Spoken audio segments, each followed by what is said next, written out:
আলু আর পটলকে ছিলে নিয়ে কেটে ধুয়ে নিয়েছি।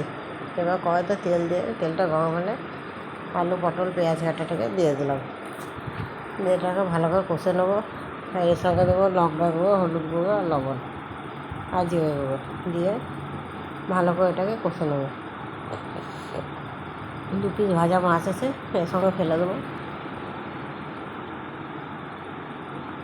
আলু পটল আর মাছের তরকারি হয়ে যাবে। আপনারা করে দেখবেন, এটা অসাধারণ লাগে খেতে। তবে ধনে পাতা থাকলে ধনে পাতা দিয়ে দেবেন। আমার ঘরে ধনে পাতা ছিল না, তাই দিইনি। আলুটাকে তো ভালো করে কষতে হবে। আলু পটলটাকে ভালো করে কষে তারপর পানি দিয়ে দেবো। আর লাস্টে একটু জিরে গুঁড়ো, ভেজে রাখা জিরে গুঁড়ো আছে, সেটাকে দিয়ে দেবো। ভালো করে কষে নিচ্ছি তরকারিটা। এবার আমি পানি দিয়ে নেড়ে দেবো, দিয়ে ঢাকনা দিয়ে দেবো একটু।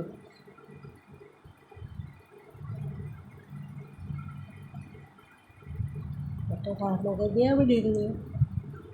ভুলে গেছে, মাছ ভাজা দুটোকে দিয়ে দিলাম। এবার জিরে গুঁড়ো ছিটিয়ে দিয়ে নামিয়ে নেবো।